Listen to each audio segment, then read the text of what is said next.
We all feel that. So as soon as I started to understand that everybody who I see who is successful has a sense of imposter syndrome, it unlocked it for me. I'm like, oh, I absolutely can shoot for the stars. I should be.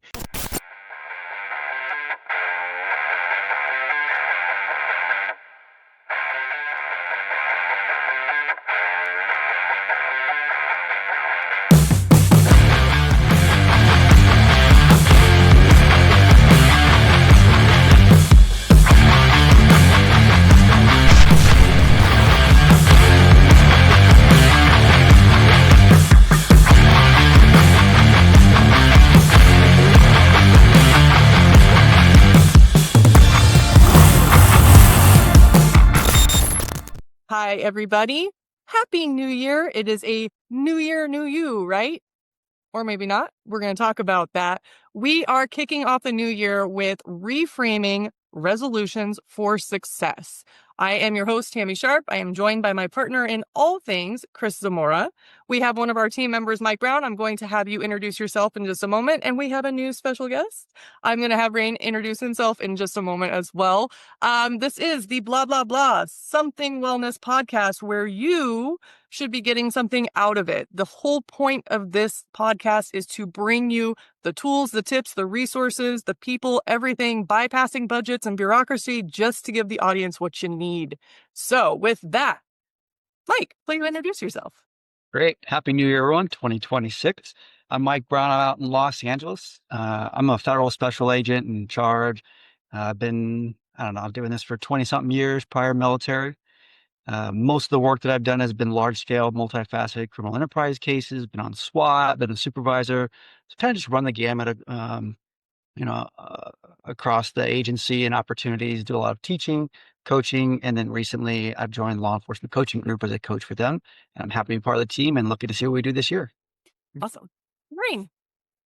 Hey, so my name is Rayne Gray. I've got 28 years in the business, and I started in the Northwest Valley here in Phoenix, Arizona area, moved over into the city of Phoenix where I worked for a little over 21 years there, and spent the last 3 years working out here on the west side in Buckeye, Arizona. I'm currently serving as the assistant chief and administrative assistant chief, and it's fantastic.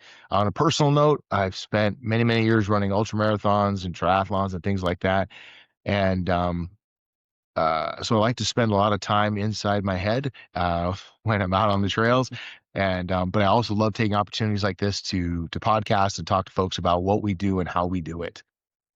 Awesome. And I love this panel right here because we have a well-rounded group because we have the law enforcement side, the Fed side, the fire side, and the spouse and family side. So coming in, setting goals, looking at how we can all set ourselves up for success this next year, we're hitting all of the facets. So anybody that's listening, there definitely is going to be nuggets of wisdom in this for you.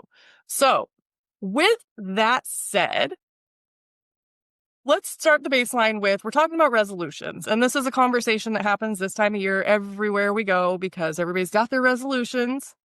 And then the gyms see everybody flood in, new memberships, sales spike. And everybody's like, I'm going to lose weight. I'm going to become a millionaire. I'm going to do this. And 3 weeks from now, everybody's like, well, we'll see about next year. Right.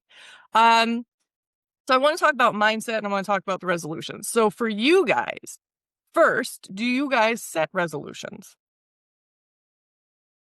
I don't. You don't? No, because of that point. It's like, oh, I'm just gonna go do this, but it falls through. Life gets in the way. Other things happen that come up unexpectedly, right?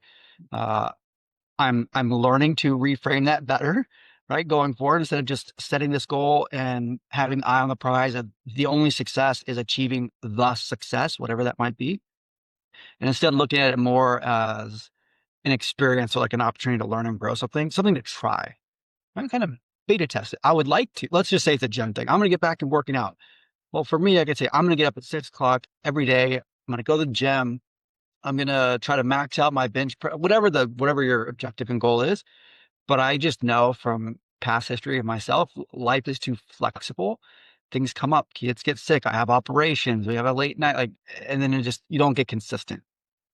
So instead, I think this year, if I was going to do a health and fitness thing, I would say, I'm going to make the attempt every day to get up at 6 o'clock. But when I do that, this is what I'm going to do. Right. And then do little bits and pieces and just take small chunks. Maybe try to find something a little more tangible and easy. And once you do that, now you're at a new level. Okay. From here, I can build. From there, I can build. From there, I can build. Right. And just kind of grow it out. We'll see. We'll see how it works. I love that. I'm going to unpack some of that, but Rayne, I want you to go because you were nodding your head that you do.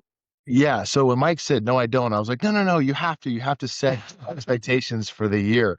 And so for me, it's hard to say, okay, I'm going to set a specific goal and we're going to do this one thing. It's going to be the penultimate of this year. But I do like to say, if I put something on the calendar, this year I want to accomplish, or I want to point in the direction of writing a book, or I want to do a long distance run, or whatever it might be, the objective is putting it on paper points me in the right direction.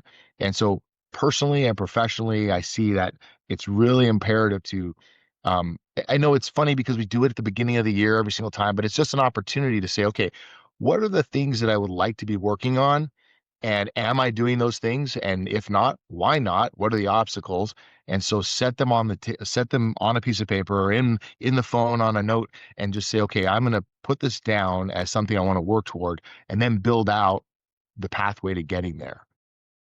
I love that you said put pen to paper. So I will say that in a modern society where we all have our phones and we're just talking at them, we're not even typing it anymore. We're just putting words out and it records and I mean, spy phones, whatever I say right now, if I put, Vistaprint, I guarantee when I come back in, it's going to be showing it. I say Vistaprint because that's the one, as soon as you say even the hint of that, their algorithm pops up and gets you.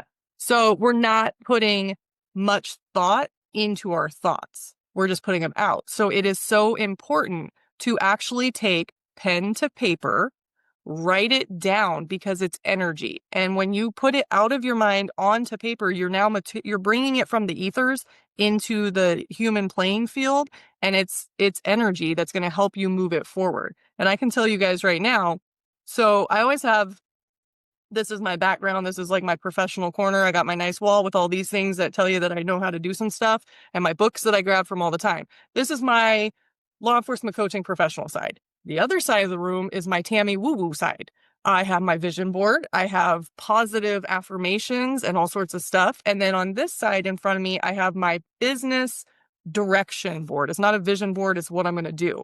And so I have like the spider web of like, we have law enforcement coaching. We're doing all of these different things. And then I have things that are, because repetition and consistency is key. So if I'm seeing these things written down and I'm focusing on that every day, I'm now training my brain that that is what it is. And so I have, for this year where I'm at right now, is systems, procedures, processes, and strategy. In order to run a successful business, that is what I have to have. I have to have the right systems in place. I have to have the procedures that back those up. I have to have the processes to get them out. And then I need a strategy to get this podcast and everything else out to the masses organically because I'm not paying to play. So I have that. So that's running through my mind. So now I'm training my brain to look at everything like that. I also have my affirmations where one of it smack dab in the middle of my board right here. There's a post-it that says, I am a multimillionaire, and so it is. And so it is. That's all that is. I say, I am is the most powerful statement that you can put out there. And if you go, you don't have to listen to me. Go listen to every guru, Brené Brown, Tony Robbins. All of them will tell you the same thing. I am. So you need to be mindful of your thoughts too, because if you're sitting there, we talked about this in a previous episode. If you're beating yourself up and saying, I'm a piece of shit, guess what? And so it is. So cancel, delete, reframe what you think you are. And with that, Chris, I won't talk for you. I will let you talk. No, I mean, Rayne, you said it, setting expectations for the year, right? What do we want to do? What do we want to accomplish? It's like a roadmap. And I think that's important. And to what you said, Tami, you put it on paper. Now your subconscious, I forgot to mention, Rayne and Mike, you probably already knew this, but I'm a clinical hypnotherapist. So is Tami. So we work a lot with the subconscious. And when you put something on paper, consciously you're going to read it, you're going to see it every day. But at the subconscious level, that your subconscious is going to constantly remind you. So if your goal is to lose 20 pounds by, in 6 months, whatever it might be, by you writing it down, seeing it every day, your subconscious takes it in. Now your subconscious is going to look for everything to make that goal happen, right? So, right, if 3 o'clock you usually go to the gym, probably right around 2:30, your subconscious is going to remind you, hey, start wrapping things up so you can get to the gym. And it just happens automatically, right? So that you can accomplish your goal. Now, Mike, you talked about these little, almost these mini goals that help you get to that ultimate, the big goal that you accomplish. That too is important. You set that main goal out there, and what smaller goals do you have to accomplish in order to get to that main goal? Because sometimes we can feel beat down in life and we can say, oh, shoot, I didn't get an opportunity to go to the gym this week, right? Or this today or whatever. But don't look at it like that. Look at it like, well, what did I do today? That's going to help me accomplish that goal, right? Yeah. It may not necessarily be going to the gym. It might just be, being in the right frame of mind, taking a relaxed day, a day off, right? To reset yourself, to re-energize. These are small, tiny goals that are going to help you get to that big goal. So what I recommend with clients is create your larger goal, and then what are the smaller goals in between that are going to help you get to that closer to that big goal. And always focus on those smaller ones, because eventually, as long as you stay on track, it'll get you ultimately to that bigger goal. Mhm. And when I was training in mixed martial arts a few years ago, my grandmaster used to say, uh, excuse me, he used to say, uh, focus on those smaller goals, because those smaller goals are going to ultimately get you to that end goal that you want, right? Always focus on those small ones, and never overlook those little things that might seem insignificant, because those are things that you need ultimately to get you to where you want to go. So kind of following all along the lines of what all three of you guys said. Mhm. One of the things I think is really interesting, Chris, that you're talking about, and is we talk about those small goals. Um, and Mike, you mentioned the inconsistency of our lives, right? The hard part, I think, for us is when we don't have a clear vision of where we're headed, that in the given day, when you have an obstacle that you face or a change in the course of direction, someone comes in and derails your day, um, or an activity derails your day, whatever it might be. The reality is that you're off for that day. But if you don't have a clear vision of where you're going, how do you maintain that focus and say, oh, it's okay that I lost a day because tomorrow I get back onto the rhythm of what I'm trying to accomplish. So having that long vision for where you're going is really, really important, because in the individual days, you may find yourself disrupted and having to pivot, or not getting to accomplish the thing you wanted to do today. Um, Mhm. so it's so easy to, what do we do with the diet, right? We push it off. Well, I'll start the diet tomorrow. But we have to just have some grace for ourselves that just in the moment when you fail, it's okay. Tomorrow you start over and you get moving again. But having the long range goal is important, or vision, at least, whatever you want to call it. Mhm. Well, and that's a big part of it too, is a lot of people, especially right now, they're motivated. It's a new year.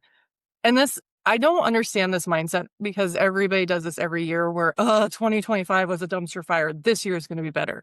And then that's the mindset that you take every year. You blame it on the year, when not realizing every second is a new moment to have a new version of you, a new outcome, a new choice. But you blame that everything this whole year was just a shit show. I haven't had a shit show of a year. We have been in global turmoil for years. I've been thriving. I'm happy. I'm at peace because, one, turn off social media. Oh my God. If you are getting into that mindset and you're getting into a negative, we're all, the sky's falling, the world's ending, there's not enough this, we're all going to die. Turn off all the devices and go outside and look around, because it's not the actual reality. You're choosing that to be your reality. What you focus on, you're going to get more of. And one of the things that I'll ask for those that are on social media, pay attention to what your algorithm is. And is your algorithm adding to your life, or is it taking from your life?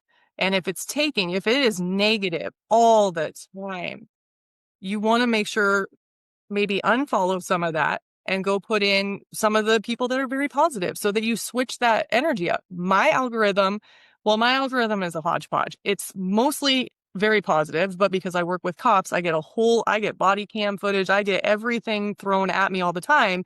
And I want to we talk about this when you guys are new into law enforcement or new into the profession, you take your radios home and you have your radios all the time, right? Now you have your phones all the time and you can't disconnect from the phones. And then we have social media. And I did the same thing that we talk about. In order for me to be up to par on everything, I need to watch the body cam footage so that I know what's going on. And it's like, oh, that's a trap. Off. But with everything too, there's motivation, there's discipline. Mhm. Discipline is what's going to lead to the consistency. On the days that you fail, the times that you get interrupted, if you're only operating on motivation, that motivation is going to get kiboshed real quick. Yesterday, I'm working on overhauling our website and improving it. We've come a long way since we built it. There's a lot of work that goes into it. And I spent all day staring at a screen trying to be creative. And then about 9 o'clock last night, it all hit me. And I was like, I got it. I got the vision. I know the direction. And I start going. And what happens? My dogs interrupt me. My daughter interrupts me. All of a sudden, she's starving. I'm like, I just fed you. I fed you like Yeah. 3 times. But I have to stop what I'm doing. I have to stop what I'm doing. I'm getting interrupted every single time. And I was getting frustrated. But in addition to the motivation, I have discipline. And I sat down and I stayed up and I got it done because I like to see results. So before we keep unpacking all of this, I want to know, what are your guys', do you guys have big personal goals? What are your goals? And what's your mindset around your goals right now? That's for the audience too.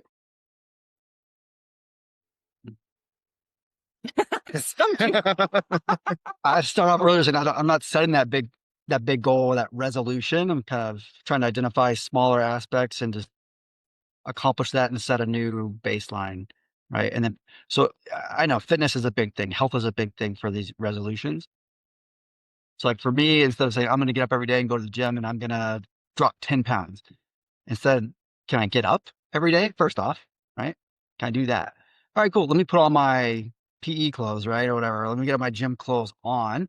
And I'm going to go out and do some arm circles or I'll jog up and down the street a little bit. And if that works good, cool. I can build on that, right? And just add to that. And instead of being disrupted by the inconsistencies of life and feeling down on myself or say, focusing on that gap, instead I want to focus on the gain. Not here's what I didn't do, here's what I couldn't achieve, here's where I failed. Like, that looks really bad. But instead, well, here's what I did do. Every day this week, I have gotten up at this time. I've done something, right? I've done something and I'm building upon that. I can do better. So I don't know. I just haven't decided for this year in particular what my exact, like one big goal. I'm going to do everything to be disciplined to get there. I don't know what that is going to be yet, but I do know that this is, to your point, Tammy, this is a year where I guess my big goal would be to try and I don't know, like experiment, right? Try to find something that I can attach to. And then once I have that new foundation, now I can set a goal within that foundation. But just starting small and focusing, I think, on the gain rather than the gap and looking at things that we can start doing instead of stop doing. That's part of that reframe. That's a big thing for me, right? So instead of I need to go exercise, but why? Well, because I'm too fat, right? Or I don't know. I have too many love handles. Okay. Well, what's causing that? Well, I started out and drink beer and eat cake all day. Okay. Well, I'm going to, I don't know, I'm going to stop drinking beer. I'm going to stop eating cake. Like, yeah, you can do that, but you may not be as successful there. But instead of saying, I'm going to stop eating cake, I say, I'm going to start eating veggies and then I eat the veggies. Great. Now I can applaud myself for that positive gain rather than the gap of not eating the veggies, still eating the cake, and then not getting the same solution. I don't know. Does that make sense? I'm smiling because I'm so happy because what you're doing is taking a coaching mindset to everything that you're doing.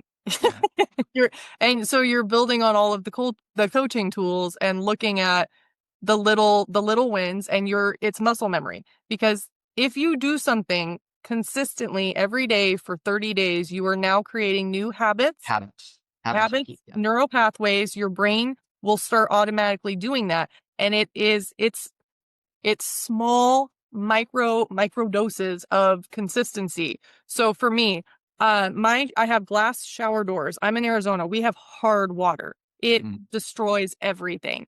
And so a few months ago, I hired a cleaner because one of my goals is also to just delegate a lot. So I hired a cleaner to come in, and she spent so much time cleaning those doors because they were just gross, right? They were just white with whatever. And so she got it clean. And so out of respect, I use my squeegee after I get out of the shower every single day consistently. So now, because I had to think about it, and the motivation for that was I wanted to respect her work and not, Ah, and also not be embarrassed. Like, she comes back every couple weeks and my house is just gross, right? So out of respect, I'm doing that. But because I was doing that every day, now it's second nature. I finish the shower, I grab the squeegee, and I'm in autopilot because I train my brain to just put it as a lifestyle.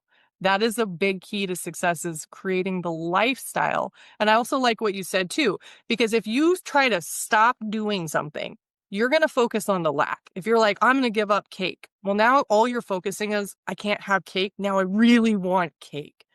Okay, don't worry about that. What do you want? You want to add in the veggies. Okay, you can still have the cake. And when I say cake, what I'm thinking, just so you guys know, this has been my biggest, do I give it up? Do I keep it? I like coffee. I like coffee. I've had conversations. We have Kim Cairns, who's a nutrition coach, that I've been like, but I like it. Am I addicted? And I sound like an addict because I'm like, no, I can stop whenever I want. yeah. I've gone long stints. I went 9 months without coffee when I was pregnant. The issue is I genuinely enjoy it. So instead of giving it up, I've tweaked it. I now add collagen to it. I add my protein powders to it. I add things that are going to be beneficial for me so that I'm not just having a sugary treat in the morning. I still get my routine, but now it's actually working for me. So on that note, Rayne, what about you? Where are you at with your goals? Well, you asked that question and we all sat in silence. I was like, oh, we're contemplating deeply here because what goals do I really have on the table that are brand new for this year? What am I just revisiting as this is how I'm trying to sustain my long term, Yeah. go down the road health. And so I I pulled out my phone as we were talking here and I was looking, I was like, okay, I have this written down because it's not as simple as what will I do this year? It's what am I choosing to do for the long term here. So I wrote, just to indulge me for a second, long range goal, be a kind and loving human being. Okay. Achieve targeted career goals and personal long range goals. Maintain and set a personal health and fitness objective. Okay. Or sorry, maintain a high level of personal health and fitness. And then what I did is I broke it down into a mid level and said, okay, what does that look like on kind of a more quarterly type of level? Um, Serve with vigor and magnify service opportunities. Take opportunities to build relationships, sustain a smart, balanced training and nutrition program. Eat more vegetables, Mike. Mhm. And then, okay, well, what does that look? How do I do that every single day? How do I show up in my own life? And I wrote daily mobility work, meditate morning and night, take accounting of my gratitude daily, follow a training plan and a nutrition plan. So I tried to make it a little bit vague so that I have room to adjust and to wiggle, but also say like there's a long range objective here, and I'm headed toward it. So I trained jujitsu and was recently awarded my black belt, and I got my black belt, and I was like, okay, is this it? No, this is now I need to learn how to do jujitsu, right? And so the journey continues, regardless of what accomplishment I have hit. And so for me personally, it's so hard to come into the new year and say, I'm going to set a new goal. What is that goal? Well, it changes from time to time, but there's this general arc, and general um, pathway that I've established for myself. And so for me, in the beginning of the new year, it's, hey, am I in alignment with, with where I want to be going, and making sure that I pull my phone out, look at this note that I crafted like 5 years ago and say, okay, are the wheels on the tracks? Are we doing the things that we said we would do? We being me and the mouse in my pocket, right? Am I doing those things and headed in the right direction? And if not, okay, what do I need to change? So for It's me, looking at some of those changes and just starting to make little tweaks. like values over metrics sound like, Rayne. Like if you just got your black belt, you start that new baseline for yourself. You didn't reach the pinnacle and like, check the box, done. Right. No, that's your new baseline. And now your values continue to grow, continue to learn. You have those larger objectives you were talking about, concepts, and you break down, well, how can I achieve those concepts? And then which strategy can you take? Now, which task can you do to get to each one of those things? Yeah, the reverse engineering, the reverse planning was great. Mhm. Yeah, I think that's so true, right? The reverse engineering. What is that ultimate goal? And my ultimate goal this year is to finish my book that I've been writing for the last few years. Now, I think for me, I think my problem is, and I think maybe other people have this problem, is when you put something out publicly, there's always that fear that people are going to ridicule it, right? Or it's going to completely fail, or, who am I to do this, right? And I think part of that really has been preventing me from really finishing this book. And this book is about coaching. It's about duty driven deterioration. And part of me too is like, I don't know, it's really weird, but the subconscious is like, once you get this done, then what? Almost a fear of once you complete that goal, then what's the whole point then? What's the purpose? Why, what else is going to be next, right? And so in a weird way, I'm kind of like holding on to it, like, no, that gives me this goal that I'll always have. The problem is I can always have that goal for several years and never accomplish it, right? And then if I never put it out there, how is it going to help other people, right? So, because that's ultimately my goal is to help others, other first responders, other first responder families by reading this book and understanding this is what we go through. This is what I went through in my personal journey. Maybe your loved one is going through this, or maybe you're going through this. And if you're going through it, it's kind of comforting to know you're not the only one going through it, right? So part of me, my goal for this year is to finish my book. I've already started it. I've got many chapters.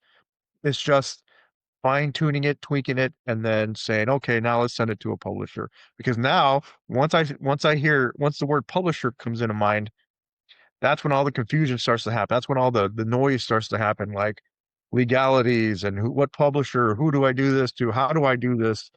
All this stuff starts to take over. Before I know it, I'm stepping away from that project and focusing on something else completely different, and it's kind of been like that for the last few years.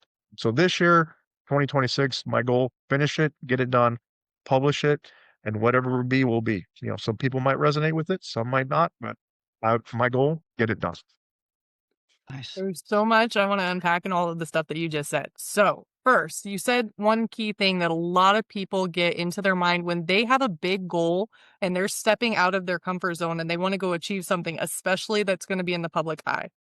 You think, who am I to do this? We get imposter syndrome. We start playing ourselves down. Yeah, but what if people don't like me?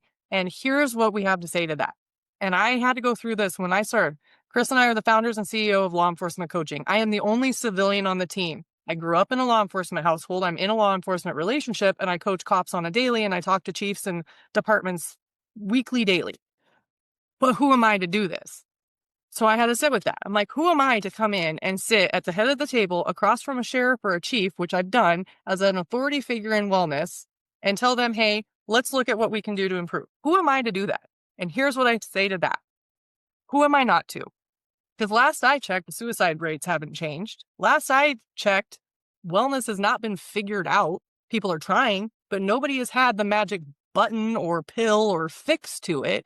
So who the hell am I not to throw my 2 cents in and do a little bit? Because if I help one person, I've helped one person. Fortunately, I can say I've helped a lot of people already. And this year, my goal is to scale our business so we can help even more. Other thing with that too, Chris, so writing the book. When you have a big goal, a lot of people have that goal. I want to write a book. You have to get clear on what the goal actually is, because you can write a book. There are a lot of people that have written their books that are sitting on a shelf collecting dust, but they're not published. So do you want to write a book, or do you want to be a published author? Do you want to be a best-selling published author? Do you want to sell a couple books? Do you want to sell millions? Do you want to be public speaking and in a circuit that's traveling around weekly and doing keynotes? And what is it that you actually want? What is reframing what the big goal actually is so that you can then reverse engineer it to get to that mark? and being very clear, because writing a book also, people put that on a to-do list. I want to write a book. That's not a to-do. That's a goal.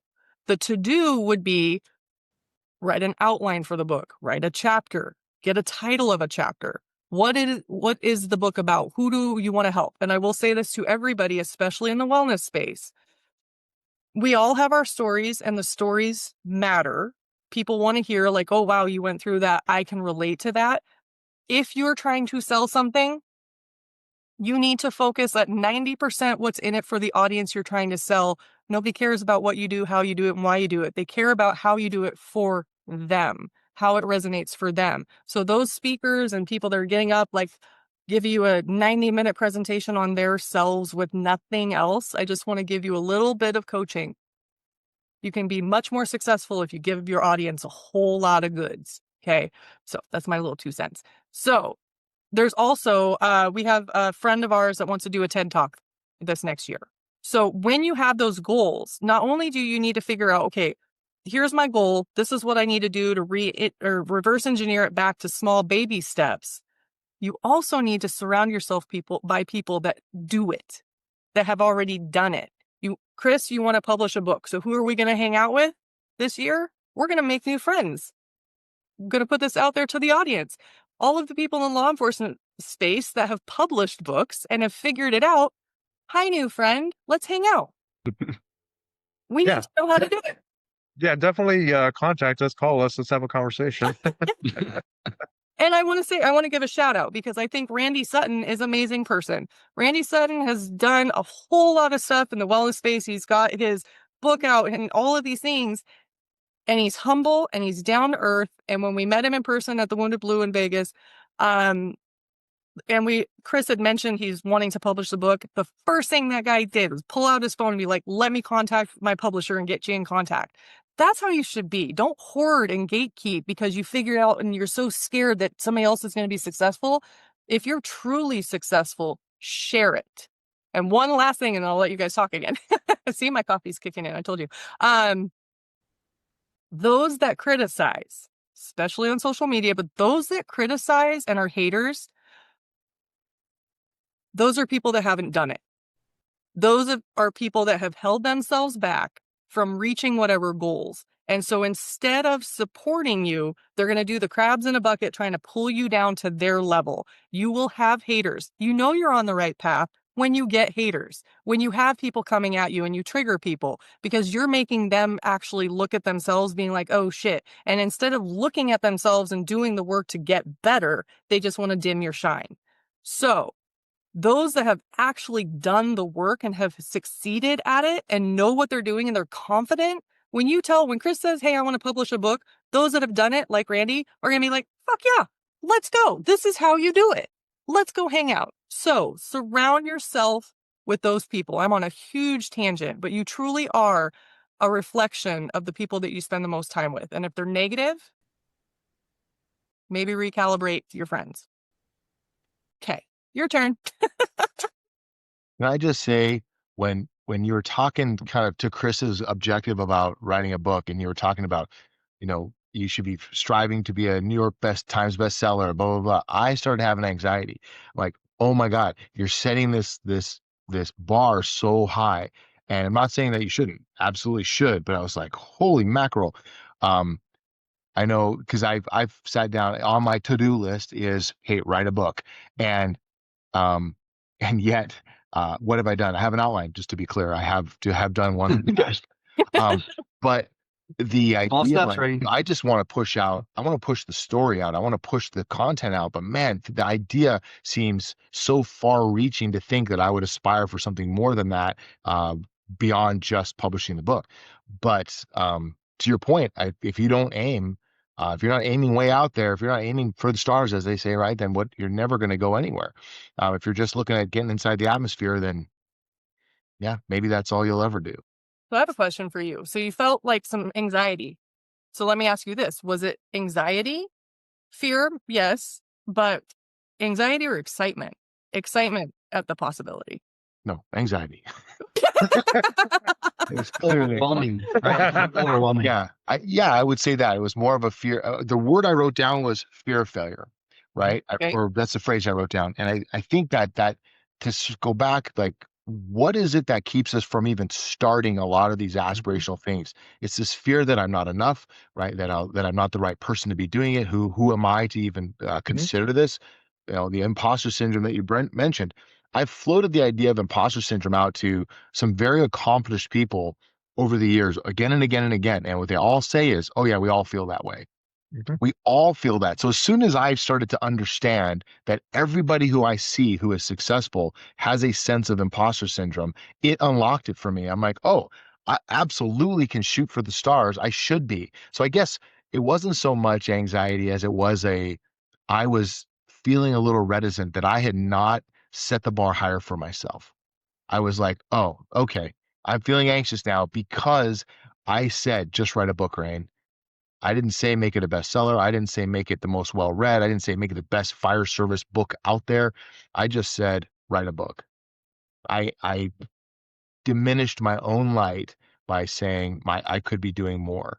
And yeah, so Ooh, okay. that attitude. Oh, Chris, you can go because well, I love it. Well, I was just going to say, Rain, you're right, because that imposter syndrome, I think we all get that, right? And it doesn't matter what level you are. And that fear, what is that fear that we have, right? The fear of failure, the fear that nobody will like us, the fear of ridicule, fear. At the subconscious level, that is our subconscious. I'm going to go into hypnotherapist mode here. That is our subconscious trying to protect us. Have you guys ever watched The Waterboy? I'm going to use a Waterboy reference. Have you guys ever watched the movie The Waterboy with Adam Sandler? And if I ask a room full of cops, every cop has watched that movie, right? But it's a hilarious movie. But in the movie, if you haven't watched it, Bobby Boucher is the water boy, right? And he's kind of a slow person, and he lives with his mom, and his mom, is it Kathy Bates? I think that's her name. She is always saying everything is the devil. Everything is the devil. Bobby Boucher wants to play football in college. She calls it foosball. No, foosball is the devil. Everything's the devil, right? She is trying to scare her son, Bobby Boucher, from ever leaving the house, right? That's why now. Why is she trying to scare Bobby from leaving the house? She loves him, right? She doesn't want the world out there to hurt her little boy. So she's going to say everything is the devil, everything is bad, everything's out there is meant to hurt you, right? Not realizing out of love, she's actually hurting her son by instilling fear in him in hopes that he'll never leave the house so she could protect him. But that's no way to grow up, right? That's no way to see the world. That's no way to live. So when you think about it, when we have that fear internally of failure, that's like Bobby Boucher's mom, telling us, everything is the devil, everything's the devil. No, that's our subconscious trying to protect us. It's our subconscious saying, no, don't write that book because you're going to get ridiculed. You might get ridiculed. You might fail. Don't do this. Don't do that. When that happens, acknowledge it. I always acknowledge that fear because I get it. I actually hear Bobby Boucher's mom in her voice saying, "Oh, who are you to do this? Who are you to do that?" And when I acknowledge it, oh, that's my subconscious just trying to protect me. I acknowledge it and I say, "Thank you. Thank you for protecting me, but I got this." And then the next thing I say is, "Now back me up." Now I always say that because I'm a cop, right? That's my background. I always visualize the backup officer, the ideal backup officer that I want. What does that person look like? Well, he's about 6'5", 300 pounds of muscle, and he's not afraid of anything, but he can also talk to people, right? He can de-escalate situations. But if stuff goes bad, my backup's going to back me up. So when I hear that fear comes in, I say, I acknowledge it. Thank you. I appreciate you, subconscious, but I got this. Now back me up. And immediately what happens? My imaginary backup officer says, what do you need? And then I go from there. Right. So that's what when I talk to clients at the hypnotherapy level, that's what I tell them, especially when it comes to police officers, because we understand what a backup officer is, right? We understand our backing. But make no mistake, everybody has that fear. I wish I remember this motivational speaker. He talks about the greatest inventions in life that could change, that could change history, that could make mankind all the better. You know where those are? They're in the graveyard because nobody ever did anything with it. It just stayed up here and they took it with them to the grave. And now guess what? We don't have it, right? I forget who says that. I got to find out, research the motivational speaker who says that. But that's so true. We come up with these great ideas and we're so motivated to get it done. And then we fizzle out and it never comes to fruition. And that is what we need to prevent ourselves from doing. So, Tammy, I'll give it back to you. Well, do you guys have anything before I go on another Tammy tangent? We'll Well, watch the first of all, Waterboy. I will say that I didn't think I would ever point to Waterboy as a place where I'm learning life lessons. Right? Uh, but I love the fact that you brought that up, because what does Bobby Boucher do? He's like, listen, man, I'm gonna do it anyway. And he Yes. does it, and he begins to have success, and that changes everything for everybody around him, frankly. Certainly for his family as well. So who knew? Right? Right. I know. And here's the thing. That's Hope Adam some high Sandler, quality H2O right there. my buddy Colton, my partner Colton, man, he does a Bobby Boucher impersonation. And it's funny because our friend Vicky, she retired from Gilbert PD a couple years ago. But she knows Rob Schneider, right? And Rob Schneider was in the movie. And so we surprised Vicky because Rob Schneider lives in the Valley, right? And we contacted him. We surprised Vicky to have Rob show up for Vicky's retirement without her knowing, right? And so we kind of set Colton up because we did this shtick where employees would imitate different celebrities and we'd put their picture up on the screen and then they would say, hey Vicky, congratulations, whatever it might be, Arnold and Andre the Giant and whatever. And so I told Colton, my buddy Colton, I'm like, hey, you should do Bobby Boucher because your Bobby Boucher is spot on. He goes, really? I go, yes, you should definitely do it. So when his part came up in the video, we told Rob, after Bobby Boucher impression comes up, you need to come out to the audience and just start talking smack to Colton like that's the worst Bobby Boucher impression you've ever heard, and just start roasting Colton, right? And he did it, and it was awesome. It was perfect, right? But you're right. That's I'm not a big Adam Sandler fan. I hope he's not watching this, but I am. think he'd be watching this. I'm not, but I reference his movie, The Waterboy, whenever I teach because it is spot on. That is exactly what the subconscious is. It's Kathy Bates trying to protect her son. That's all it is. And I am an Adam Sandler fan. I'm an old school, Yeah, all you the are. way back to Pip farting on a snare drum. And if anybody's watching that knows what I just mentioned, you're a true fan. Anyway. You just lost all credibility. Just saying. No, I'm just there kidding. is, man. Okay. So I wanted to button up a few things on all of this. What I was going to think about is I can try to edit in the clip of Rob at the end of this so they can see because it was really Oh fun. yeah, that'd be cool. Yeah. Okay. So I want to go back to the writing the book and who you surround yourself with and the doubt. So everybody has two limiting beliefs. I'm not good enough and I'm not lovable. That's ingrained to everybody. Even the best of the best of the best have those limiting beliefs. It's what you do with them. Do you allow that to be the carrying voice that brings you forward and just hold yourself back?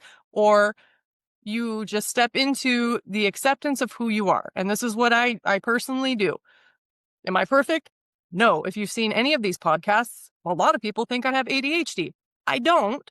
But what I do have is I'm human. I get nervous. I actually get nervous on these. I get excited. I love these conversations, but I also have so much going through my head in these episodes. I'm in the conversation real time. We don't plan it and script it. It's all off the cuff, just live conversation. I'm also thinking about how I'm going to edit it, make sure that this is recording. Does everything look right? Is everybody getting the same turn? Oh, you said something. I want to come back to that. My mind is a blah, blah, blah, blah, blah. So how that translates sometimes, because I go back and I watch myself. Now, a lot of times when people go back and watch themselves, they are so negative. They are just like, oh, that's what I look like. That's what I sound like. That's what and you just poop all over yourself.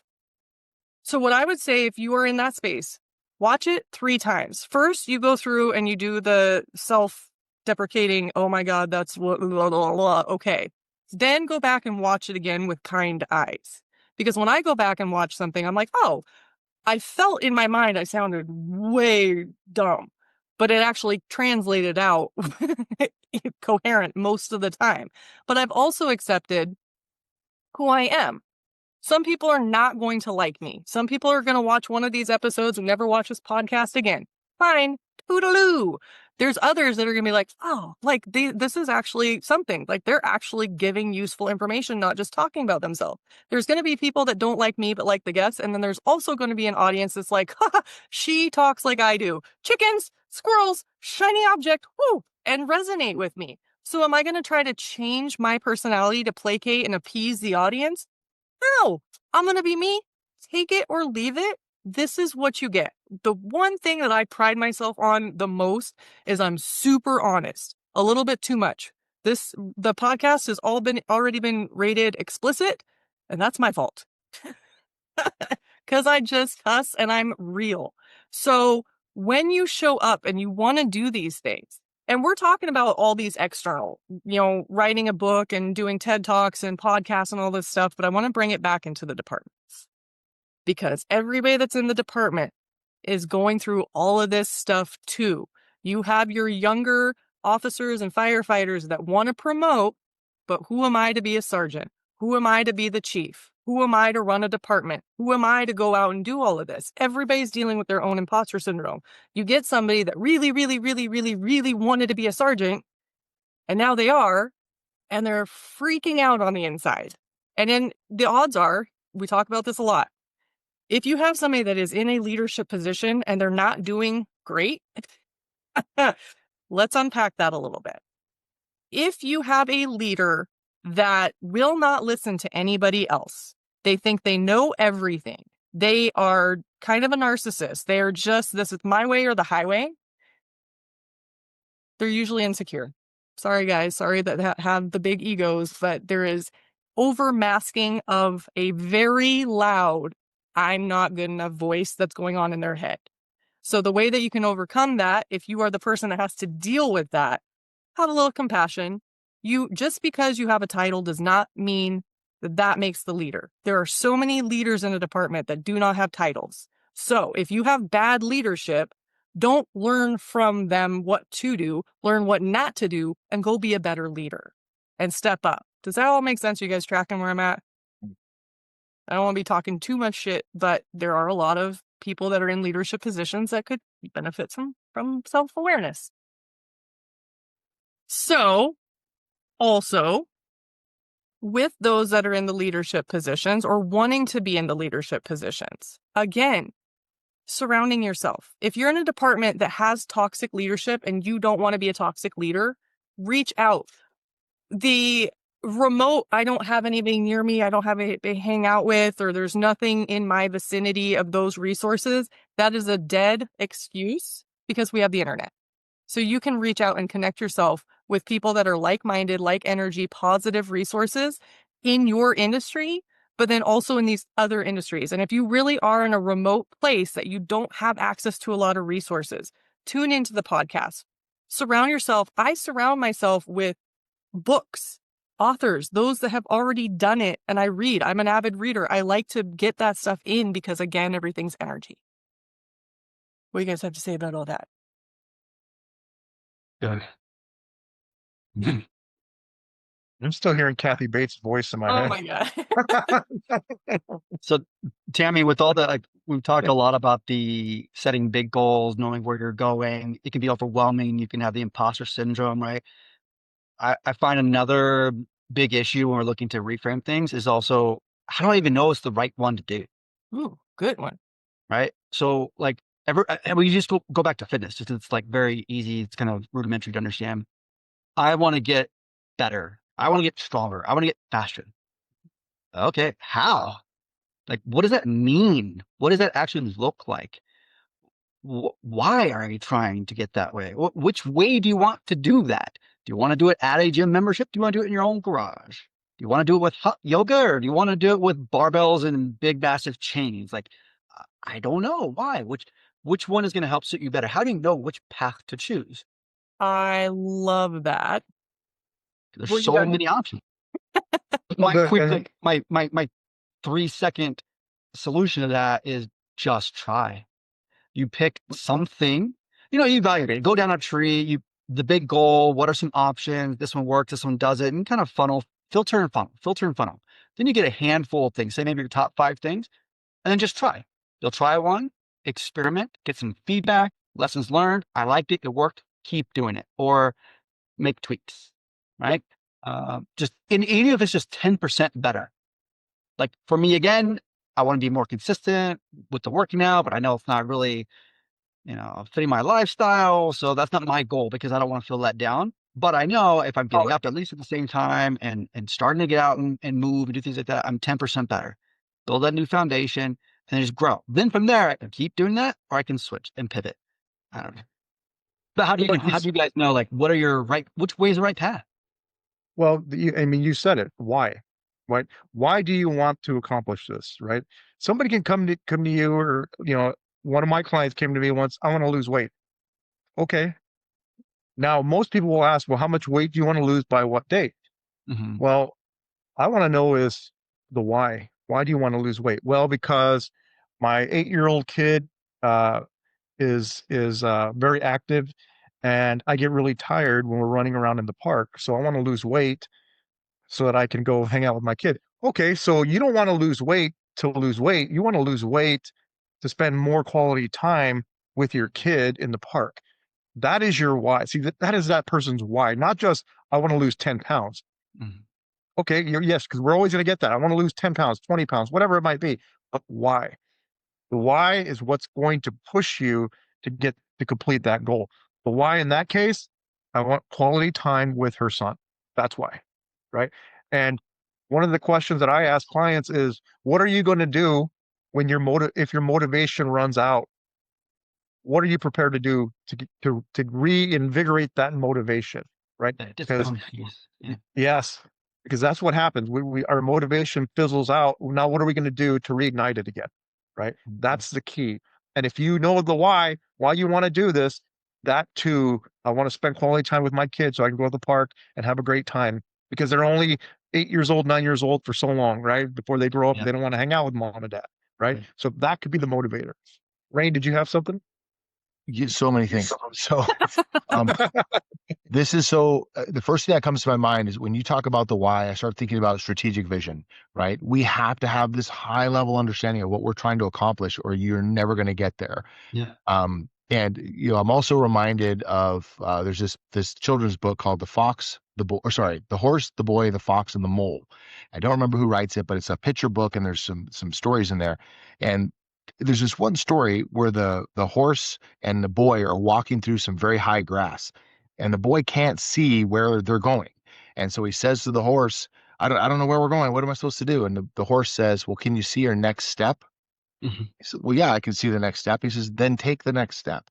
So I think of that very often in whenever we're thinking about, well, what are we supposed to be doing now? How do I achieve my goal or my objective, whatever it might be?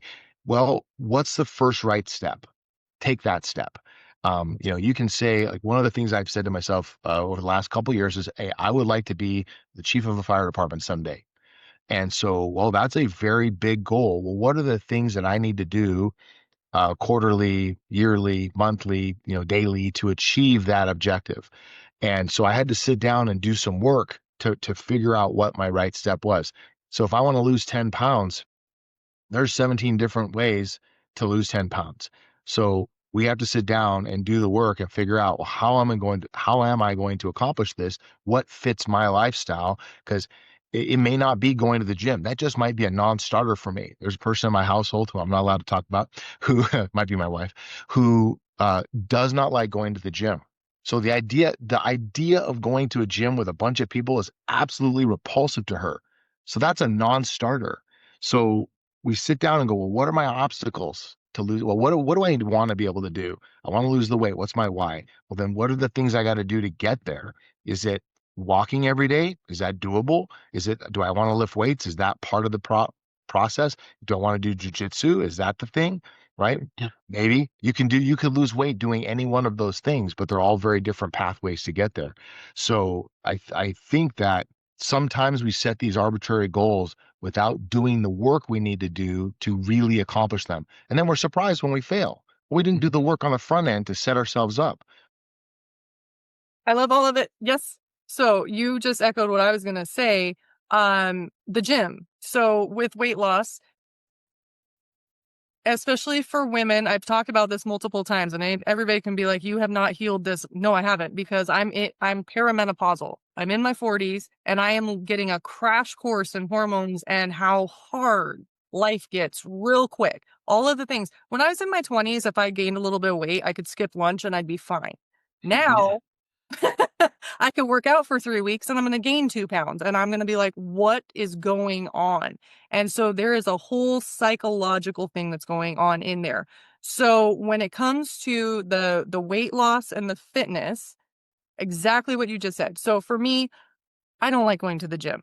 And I try to convince myself. And I did figure out one thing that worked for me. When I go to the gym, I don't like working out for the point of working out. Some people thrive in that. I don't. My mind is firing too much that if I'm just sitting there watching the time, I'm like, oh my God. So what I would do is bring a book and I would challenge myself. So I'd be on like the treadmill or the bike or whatever. And it's like, okay, set the timer. I'm going to either ride for 10 minutes or I'm going to read one chapter, whichever one comes first. And then I would be able to push myself because I'd be going and the timer would be done, but I'd had 2 more pages in the chapter. So I'd be like, well, I'm just going to finish this chapter. And then I'd get done with the chapter. I'm like, well, if I just go 2 more minutes. So then I was actually able to get myself to an hour on a bike because I was tricking my mind, not just like, oh, I'm working out. So that was working for me with the gym. However, I still don't like the gym. And I even told Chris, I was like, I tried to cancel my membership, but it wouldn't go through. And he's like, well, maybe that's your sign to go to the gym. So I tried to go to the gym last week and the gym canceled me. And I was like, thank God, they're out of business. They're gone. There's nothing there except for an empty pool. And I was like, I don't have to go to the gym anymore. Yeah. Yay. And the reframe for that.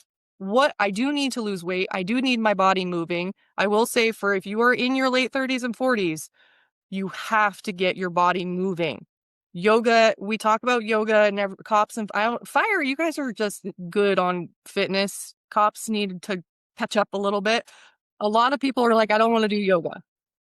Stretching, whatever you call it, you need to be stretching your body. You need to be going for doing some sort of movement. What brings me joy? I like dancing. So you have a black belt. I was doing Kajikembo martial arts. I got to my yellow belt. Yay. And then I had to take a break because my body was working against me. When I had my daughter, I had an emergency C-section. So my core has been shot, even though she's old enough that it's past the time of excuse for that, but I do not have a strong core. I don't have a strong pelvic floor. My muscles are everything was working against me. So just in the warm up, I was starting to get injured. So I had to say, as much as I'm trying to get a belt and stay in this, and it is for my fitness, this is the wrong fitness for me at this time. I'm not done. I didn't quit. I got to go back. So this goes to Mike, your how do you know and why? Sometimes you're going to get detoured, and it doesn't mean that you failed. It doesn't mean that you're not on track.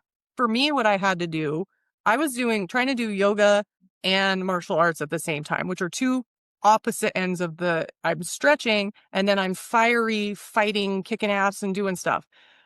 I was crying in the stretching.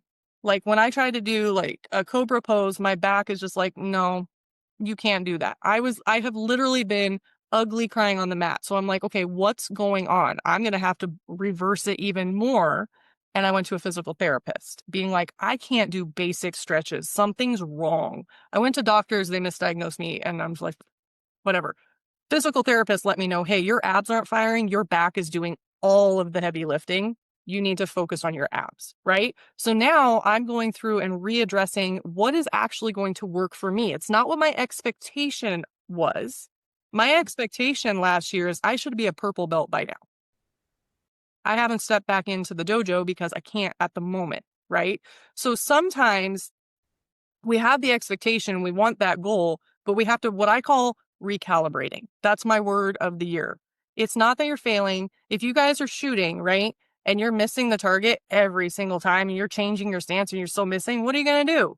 You're going to look at your gun, you're going to recalibrate. Doesn't mean that you're going to toss the gun aside and give up and be like, well, I guess I can shoot. You're going to fix it. So you want to go back, slow it down. That is the other thing. You talked about a children's book. I don't remember the name of this book. I need to find it. when I was really young, I was given this book, and it was like there was a stuffed dog, a book on tape, and this book. And it was about this princess and the dog where they needed to get all of these feathers from the cat or from somewhere to the castle. And they had a wheelbarrow. And so the dog fills this up with as many feathers as they can get, and he goes as fast as he can. Meanwhile, feathers are flying, flying, flying. And so by the time he gets to the castle, there's only one feather. Whereas it's kind of like the tortoise and the hare. It's like but the slow person that took their time getting there has all the feathers. And the point of that was haste makes waste. So whatever goal you're trying to reach, slow down. Slow it all down. Give yourself a moment to reflect on it. When you have the small wins, okay, you're trying to lose 20 pounds, you lose a pound, celebrate it. Don't celebrate it with cake, but celebrate it. Make acknowledgement. And this is the thing within the first responder field, what you guys are not good at is celebrating the wins. In law enforcement, I don't know how much it is in fire, but in law enforcement, everybody focuses on the bad calls, the worst case scenarios. They talk about it. They know about it. Everybody brings it up. The conferences hammer it in. But what we don't do, what Chris and I started doing in our presentations, at the end of the presentation, we ask for a show of hands. How many of you in here have saved a life? 95% of the room puts their hands up. How many of you have helped somebody get the resources that they needed to either get out of a bad situation, to get off the street, to get some, rehab or whatever? How many? 95% of the hands go up. You guys as first responders need to shift the mindset big time. Stop focusing on the negatives. Yes, the calls are traumatic and it sucks when there's a failure of trying to preserve life or help somebody.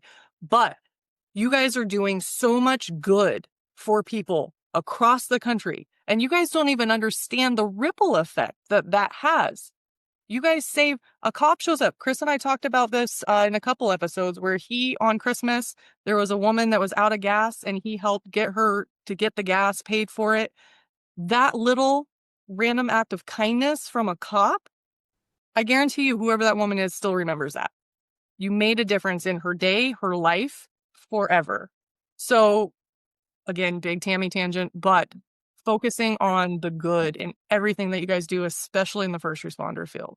So I'll touch base on this real quick. When you talk about the being successful in a goal, I think it really is important that you are revisiting and revisiting your objectives and making minor adjustments along the way.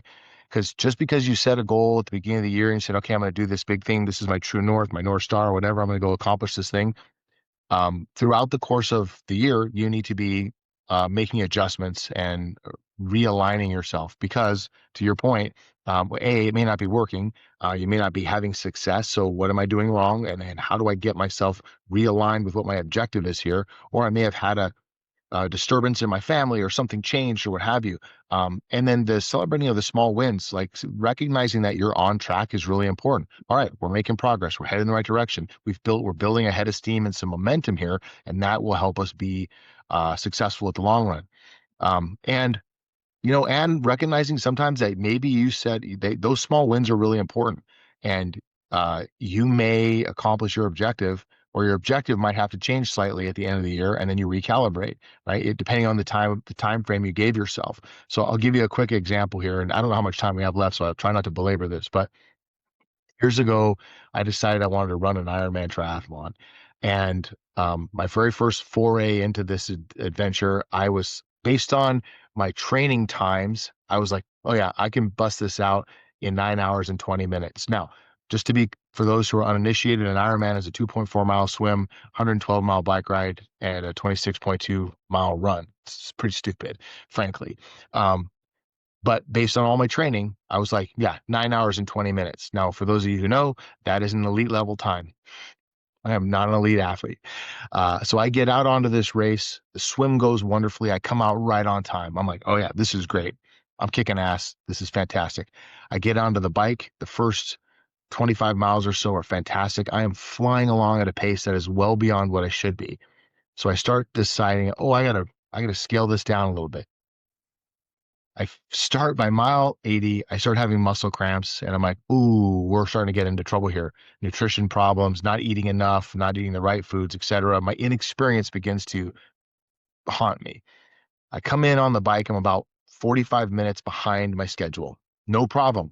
I was going to do an elite time. Now I'm going to do a little bit less. It's going to be fantastic. I'll finish this thing in 10 and a half hours. Still very good. So I get onto the run. First half of the marathon, I'm trotting along barely, but I'm starting to have muscle cramps and other biological issues. I'm running at every porta potty I get to. I'm stopping, so I'm rapidly dehydrating, and I get onto the second half of the marathon, and I am beginning to have muscle cramps in places that I didn't realize I had muscle fiber, and so deep inside my pelvis and all kinds of other in my abdomen and other places. And I went from like, oh, I'm going to be able to finish this to, oh, I'm going to be able to finish this in a world-class time to, I might finish. Oh, I survived. Yeah, I might live, right? I might go into renal failure and fall out in the back half of this marathon. So I'm walking along, and this is kind of a tangent, but it goes with it. My wife, who is 7 months pregnant, comes out on the marathon course with me. I've got about 5 to 7 miles left, somewhere in that frame. And she's bulging with the baby and big sun hat and her cute little sundress. And she's wobbling or waddling along, and I'm waddling along. And we're talking. And I was like, I don't know. I think I should stop. I'm probably going to hurt myself. And she goes, well, you've come this far. Like, just keep going. I'm like, all right. She goes, all right, I'll see you at the finish line. So she jumps in the car with my brother-in-law and they leave me. And now I have the final, hour and a half or whatever it is to waddle my way into the finish line. And I realized in that moment that I had signed up for this, I had planned for this, I had prepared for this, and despite my best efforts, I was going to not meet my objective the way I had intended. So I had to reframe and readjust what success looked like to me. What was going to be success in a world-class time was now success is if I finish this, that's success. But really the reality is I showed up and stood on the line and just jumped into the water and am doing something that I don't know what the percentage is here, but a very small number of people worldwide ever even think about doing. That's a success, right? So I kept on waddling, and I get to the last 100 yards, and there's a little old lady sitting in a little outdoor folding chair. And as I come running up, my bib number has my name on it, and she goes, "All right, Gray, you're an Iron Man." And I turn the corner and I go the last, 50 yards, and I can see my family in the distance, and there's hundreds of other people there waiting to greet their family members.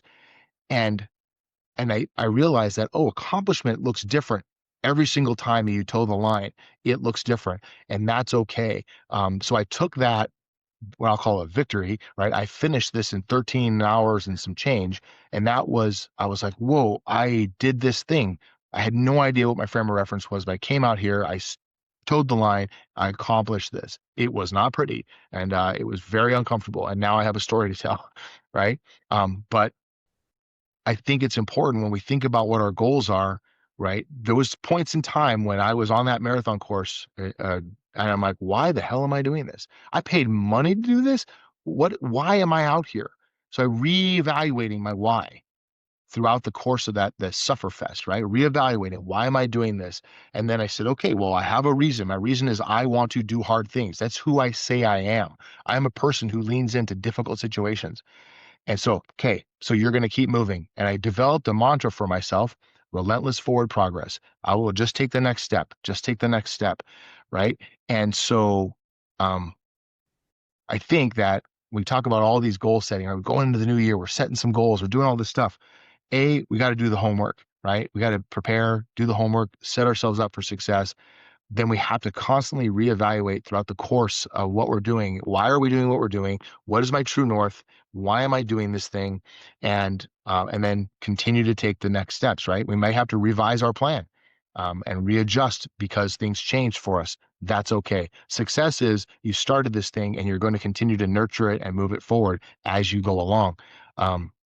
And remember that you have a support structure, right? You have your waddling partner who's out there with you during the course of these things. You have people in your lives who are there to support you. And in the end of your goals, there are people waiting to you who are cheering you on, right? We talk about how this world There's all these people who are against us, but there's billions of people on this planet. Yeah, there's going to be people who don't understand you and who hate you, but at the same time, there's also many, many, many, many, many, many people in your lives who are your champions and who think you're amazing and who love and support you and want to see you succeed. And they're waiting at the finish line to hear you report in.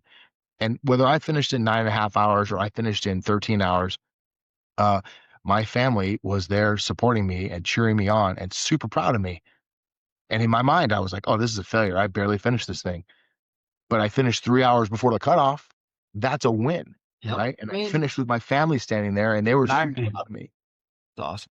I love that. And I'm going to tie it into the first responder field, because what I'm hearing, first of all, yes, that was one of the best pieces of advice that I was given, was that the world wants you to succeed. We love the underdog story. We love when people come out. That's why like American Idol and the X Factor and all of these shows where somebody comes in and they stand in their presence of who they are, and you get the goosebumps and hair comes up and you're just like, oh my God, that's amazing, because we want you to succeed. We expect everybody to fail, but that's on our own crap. But even your enemy wants you to succeed, because you bring each other up.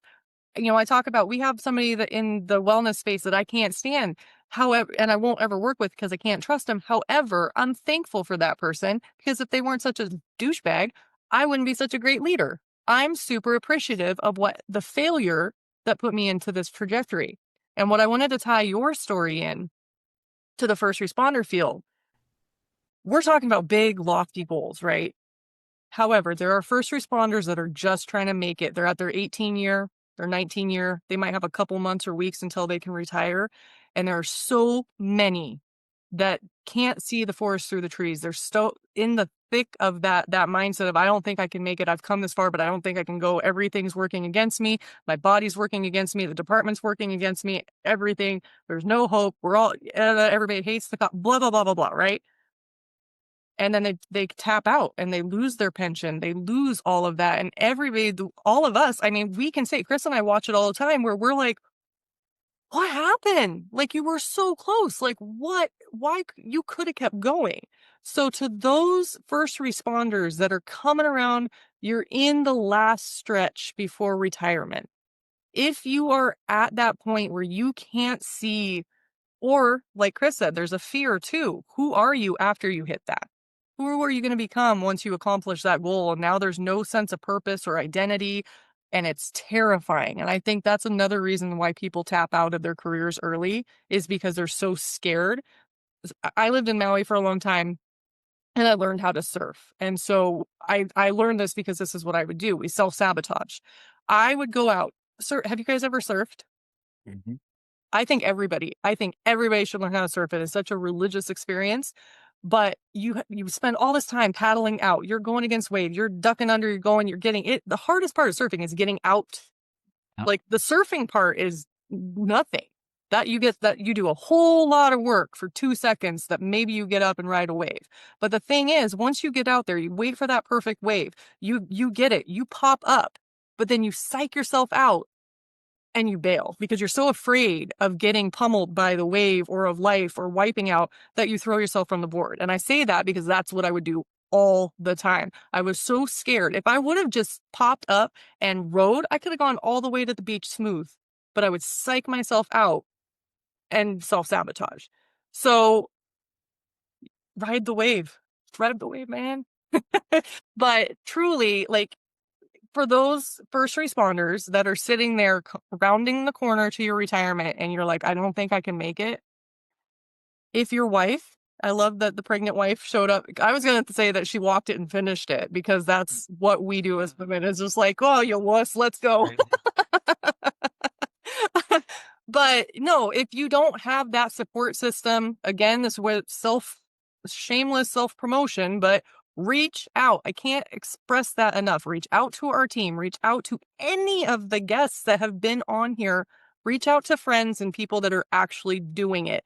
Or if you don't want to reach out to us, if you are sitting there rounding the corner to retirement, go find the people in your life that have retired and are happy. Not the ones that are sitting there bitching about it and missing it because they didn't do the work to actually prepare for it. Go find the ones that have retired and thrive. So I just want to throw that out there because that was a great story. That was a great story, period. Thank you. Yeah. And Rayne, you brought up a great point because, you know, in law enforcement, we have an old saying, and I'm sure in the firefighting side of things, you guys have the same thing. That when it comes to a plan, nothing ever goes according to plan. And working undercover narcotics, we will create this whole operations plan on what we're going to do. And guess what? I have yet to go do any kind of operation that went according to plan. So, but what, as a first responder, what is our mindset? We have the plan. It's just going to be the baseline. This is what we hope to accomplish. Ultimate objective is that we're all safe. We all accomplish that mission. How we get there, it's going to change. Absolutely. So we even in those tactical operations, we understand this plan, it could change. And we're ready to go with that flow, right? If it happens, it happens. We got to change it. We got to change it. But here's the ultimate goal. So to what you're saying, you were hoping to finish that huge accomplishment, by the way, just to be able to be a part of that. You were hoping to do it in a specific time. And your body was saying, oh, no, no, no, no. Like, it's hurting you. Most people would have quit. Most people would have said, no, you know what? I'm done. But you kept at it. You went and you kept and you finished because that was your goal, was to finish. The way you finished, yeah, it was a little different than what you expected or what you visualized, but the goal is it was accomplished. You finished it. You finished that race. Not most people can't. Most people won't. I've never even tried to do that because I know my limitations. And I'm like, no, I'm not even gonna play with that one. So yes, having the ability to change the plan up a little bit in order to get that final goal. And it may not look like how you visualized it in the beginning, but at least you finished it. Because yes, you could have. How many external issues come up for us that are going to prevent us from achieving our goal? There's going to be, it's called life. It just happens. Stuff happens. Mike, like you talked about it earlier. The chaos, the stuff that we deal with, it's not all going to be, rainbows and unicorns and all this other stuff. Life happens. But what are you going to do? How do you adapt to that change, right? In order to achieve that goal. So yeah, that's great story, Rayne. That's awesome. So I do want to honor everybody's time. And so if in true fashion, if somebody were to just tune into this last little bit, I mean, we have such amazing conversations. So I really hope that people are listening. But if somebody were to just listen to the last part of this, what is your 2-second mic drop piece of advice or guidance that you would have for the audience when it comes to setting their goals and actually achieving them this year? Whoever wants to go first. I'll say just take it as an experiment, right? So that you're viewing things maybe as an opportunity rather than an obligation, right? It's an opportunity to try something new and then just take those little bite-sized steps and control the controllables. That's what I didn't mention that earlier. What can you do? Like, what can you personally, your own self, actually do next? You can't control what else is going to happen, but you know what you can do. So look at it as an opportunity rather than an obligation. Take those little small steps, try things out, and then just control your own controllables. What can you do next? I like that. I'm gonna jump off of what Mike said there and piggyback off that a little bit and say that have a little grace for yourself because things are not always going to go according to your original plan, and you have to be able to adjust on the fly. And the fact that you are showing up every day is a success, and showing up working toward your goal is a huge part of that. So what is your next right step? Have a little grace for yourself, and just the idea of relentless forward progress. Just keep moving forward toward your objectives. Yeah, I would say if you're feeling, who are you to do this? You're feeling that imposter syndrome coming up, and there's a fear of failure, fear of something. I want you to think about the Waterboy. Sorry, think of the Waterboy. Think of Bobby Boucher's mom saying, "Everything is the devil. Everything is the devil." Well, you know what? That's your subconscious trying to protect you, and acknowledge your subconscious. Thank you, but I got this. Then visualize your ultimate backup of who you want. And then all of a sudden that backup says, what do you need? And then I want you to listen and hear Rob Schneider's voice. You can do it. Come on, I want to put that in there.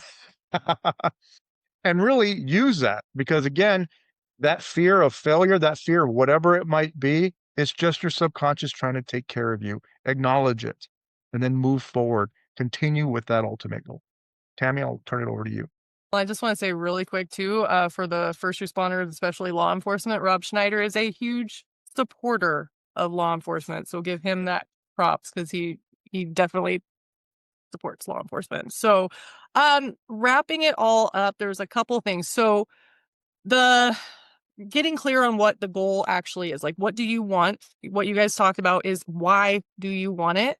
And really sitting in that, is it really what you want? And sometimes you have a goal that when you achieve it, you're like, oh, that's not what I thought it was. So, especially for the chiefs out there, I've asked several chiefs, how do you like being chief? I hate it. Uh-oh. Let's talk about that. Because especially in the first responder field, it's kind of the culture to promote.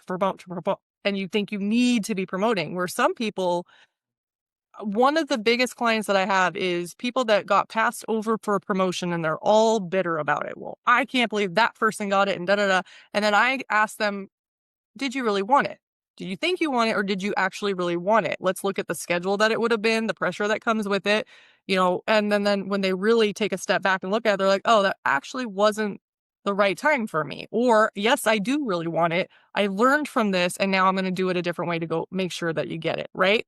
So reevaluating your why, and your why is going to change. When we start law enforcement coaching, I have a million whys. One, I wanted to honor my dad's legacy. I want to help people. It pisses me off when people are like, fuck the police. I'm like, you're insulting me because I'm a cop's daughter and he was a really good cop and a good man. So I don't like that mindset. I have a million whys of what we're doing, but that shifts all the time. And going back to what Mike said too, we learned the hard way this last year. We tried to play the game that everybody else in the wellness space is playing. We flew all around the country. We spoke at conferences. We went and did all these things. And on the last flight, I was like, no, I don't want to do this. This is exhausting. And then it's not what I want to do. We also looked at, I love this moment for us. So we got asked to present at a conference where there was a lot of people in the room. Now, because we've been a slower startup and I'm not paying to play, we're not growing and we don't have the followers and the numbers and stuff that some other people have. What we have is authenticity, and we actually understand what the resources are that are needed and what resonates with the people in front of us. Whether it's one person or 1,500, we know how to resonate and get through some of the barriers. We're working with cops. Fire's easier. I really want to work with, that's one goal I have this year. We want to work with fire. Yeah. You guys are more fun. No offense, cops, but we need to teach you some more wellness tips. But we walk into rooms with people doing this, back of the room, arms crossed, closed off. Who are you? What kind of bullshit? And I don't care and I don't want to be here. I was voluntold to be here. And we know we're really good at getting past that. My dad was that. So I know how to get past that. That doesn't intimidate me. We've had a lot of rooms where we've only had 4 or 5 people in the room. And so you would think that the goal is to get thousands of people in the room. And so when we did, one of our members was like, this is success. And I looked at it and I was like, oh, is it? Because what we're going to go do now is we're going to go talk at 1,000 people, but we don't get to go play games. We don't get to hear their story. We don't get to actually connect with them. We're going to go in and be on a stage like, look at us. We're successful. Okay, bye. Whereas when we only have a few people in the room, we actually get to make an impact. So what's success? So I had to go back to the drawing board and reestablish what our actual goals look like. So what we did for this next year is, when everybody's trying to get millions of followers and go get keynote speakers and go to these conferences and have these large audiences, we're doing a wellness retreat in June up in Washington. It's open for registration at the moment. I decrease the level of people we're going to have at that retreat. It's no longer, we want 40, 50 people. We have a max capacity of 25. I want less people there because I want to make a bigger impact for those that are in front of us. So that's my mic drop moment, is reevaluate. You think you want something, but when you get there, it's okay to be like, oh, well, that's interesting. That's not actually what I want. Let's go do something else. Okay. So on that, Happy New Year. It's going to be a great year. If you think this year is going to be a dumpster fire, then I would suggest working with a coach. Reframe. Reframe. Cancel, delete. Amazing year. And thank you all for tuning in. And until next week. Mama's coming right now. I gotta go so she can let me watch Captain Insane all day. But I wanted to say congratulations. And if you ever need anything with some high quality H2O needs, you just give me a call. Okay, thank you. Bye. Hey, Colton, that impersonation of Adam Sandler sucked. Yeah, he's right there. Right there. Off This guy. That was terrible, Colton. Seriously. Sounded like you were on the toilet. You can do it.